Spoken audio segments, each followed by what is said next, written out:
And welcome back to Soul Sisters Sundays. It's your girl, the little sis, Denise Nicole. I and guess we she's got here with the big sis. We doing it different today, y'all. we got Kemba, she here. But what this last episode was just so amazing. So we had episode 9, which was focused on skill trades as the blueprint for success. And we have been this whole month building on education, whether that be self-education, as we talked about last week with Jada Steele, who talked about all of the things that she's done and the mentors that she's had and how she has really set herself up for success and how she tries to help others do the same. And this time we had Jim Shoppy Foster and we had Gary Garcia, his former student, but also his protege, right? Like, so they're still really much connected. And they talked about the construction trades. So, Kim, but let's talk about it. What were your thoughts? So first of all, I always have to go into the energy, right? I love the energy. I love the energy for both of them. I have this thing about New Yorkers and how straightforward they are, and Shoppy brought that, and Yeah. so I love that. But I love the youth, the energy, that Gary brought. And what I really, really appreciated about Gary is that in his most authentic way, he was able to tell us why and how he chose that trade and how it's taken him so much further. And the Right. beauty of that is he didn't feel like he did it on his own. He gave credit to Shopee. He also Yeah. mentioned throughout the interview of having different mentors. And he Yep. talked about his family being his support. I referenced Yep. her as his fiance, but then he corrected later down the way and he was like, wife. So look, shout out to him for going further with it. Yeah. Okay. Yeah, but he I had a missed strong that part. foundation. Okay. Yep. He said it, and I was like, "I duly noted." But, I just love that. I love that he was sincere, in giving, further inspiration to individuals who may not know exactly where they wanna go right now. And I'm here to Oh, say it's right. okay. It's okay. You don't have to know immediately, Right. where you're going to go because there are so many people who have, multiple paths in life, who don't Right. settle in one thing. They could go to school, study for a long time, to be an attorney, only to Yeah. discover that, they're going to go into cosmetology. And that's Yep. okay, you know? Yep. Or they could, be a cosmetologist and work really hard in barbering and then decide, you know what? I've always been someone to advocate on behalf of the disenfranchised. And now I'm going to be an attorney, And so it's okay. It's okay. It's never too late to start. It's not. It's never too late.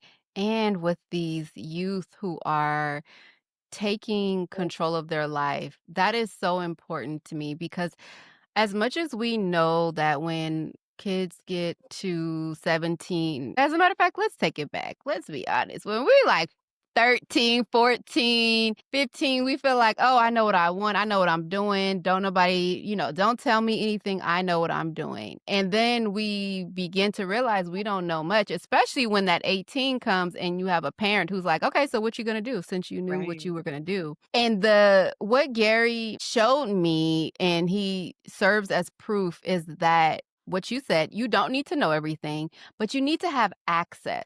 And Mhm. what I can appreciate about Shopee is that he creates access for youth to figure it out. It's an Mhm. exploratory program where you can explore different trades, figure out what you like and what you're good at. Because Mhm. once you do something, like Jada said, right? When you do that thing that you want to do, that you said you're going to do, you Yeah, build confidence. that's the And when confidence. you have that spark of confidence, like, oh, I can actually do this, what Mhm. I tend to see in their eyes at that point is hope.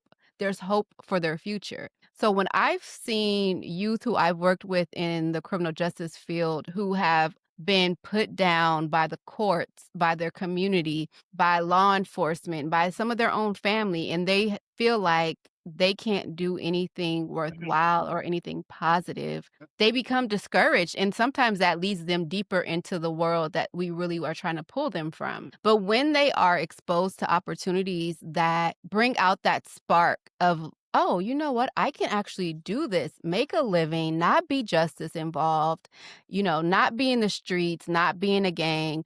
I can do this thing, make a living, travel for free, or do whatever it is and make a way for my family. I have hope for myself. And now I can go ahead and pursue this. And I feel like that hope and seeing that hope in Gary's eyes is life changing. It's truly life changing. And I love that, right? You talked about access. Sometimes we have to have that, not sometimes, all the time. We have to have that in our homes. We have to have Yeah. that in our families, right? When Yeah. you see that a young child has the ability to do a thing, that should be encouraged. And it's funny, right? With the two different things right now. So, one encouraging, and another thing about not needing to necessarily know the path. When my 12-year-old granddaughter, when she was young, she used to watch forensic science with dad, right? Yeah. Um, she knew that she just wanted to be a forensic scientist. She wanted to be able to help, like solve how did the person, Mhm. pass away. Yeah, she just knew she wanted to do that. And that was probably from the age of 3 or 4, all the way up until maybe about 10, 11. And she's Yeah. 12 right now, right? And she's been playing basketball. She's like, maybe WNBA. Yeah, nah, you ball, but I don't know if you ball. But I can't discourage that, right? But the thing is, she's super good with math. Yeah. Like, math comes to her, science comes to her like no other. And although we're not Yeah. necessarily pushing it like that, I'm watching it because I want to be the one to help develop that so that if Right. she chooses that path and not this path, or that path and not this path, or she gets confused, she has someone, me, that she can lean on and Right. say, well, what do you think? And I can point out where her strong suits has always been. And that's the natural thing. We all Mhm. need that. Mhm. We do. It just and it builds on the mentor piece of it, and the mentor can be right there in the household. It's exactly what you're saying. The sponsor, the one who's putting I meant to touch on this the last time too. The sponsor. The sponsor's absolutely putting your name into rooms when you aren't there and they're speaking your praises, they're speaking about your talent, but the sponsor is also sponsoring. So we also gotta give credit to the money piece of it and the fact that they are financing sometimes our education or our experiences. One thing that I will absolutely always give credit to my parents for is funding my education. Mhm. Whether I was underage and I was in high school or whatever else, if I wanted to play tennis, if I wanted to go on a trip, I remember we went on a Black college tour and my parents and our dad funded these different options. And then when I went to college, dad funded my whole 4 years. So these are things that we do absolutely have to give credit to the people who are sponsors as well, Yeah, like the financial sponsors, yeah. because it's not meant for us to do it all on our own. It does It's take a not. village. Even with Yeah. this, sponsors, Yeah. shout outs, Harriet as my bonus mom. She's never, ever, ever left my side Yeah. ever, regardless to whatever relationships look like. She's my mom, right? Right. And with that, she knew that as I was building this home studio, that she was Yeah. going to help.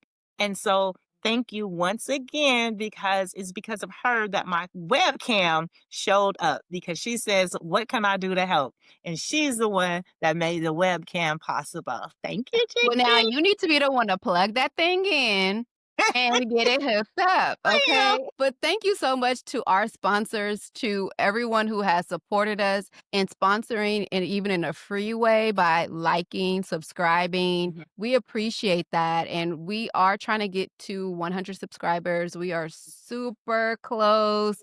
And so we challenge you all to send either this video or one of your favorites that we've posted to someone who really needs it. We always have that friend, that person who's like sending us random TikTok videos that are so useless. Like, let's get them engaged in some positivity, get them subscribed as well. We are trying to hit that 100 by the end of this month. So, thank you guys so much for supporting us, Thank you. being our sponsors. So, on that note, we just wanted to tell you guys keep it on the up and up and stay in the light.